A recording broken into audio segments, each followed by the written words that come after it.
na galit sa kababa, nagpistola, blutos. Marami na rin sa atin ang pulang na nagasunod. Akala natin utang na loob ang mga servisyo na binibigay. May pangalan pang nila yung mga proyekto ng barangay.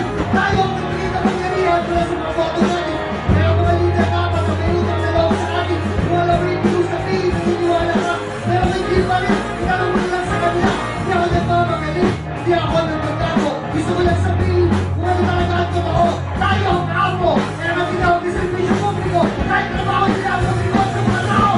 At para sa lahat, ng may pakialam. Nagmamahal sa Diyos, pamilya at bayan. Hindi ngayon tulad sa ikaw mo sa pupunto. Hindi ang bobo, ako ang amo ng guliko. So ay para sa mga Pinoy, ang paninitigan, nagmamahal sa Diyos, pamilya at bayan. Tayo nila po na kami sa Diyos sa pupunto. Hindi tayo bobo, tayo ang amo ng guliko.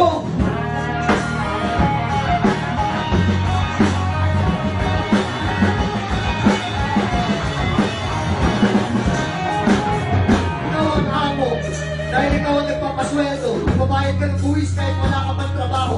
Bumili ka ng gamot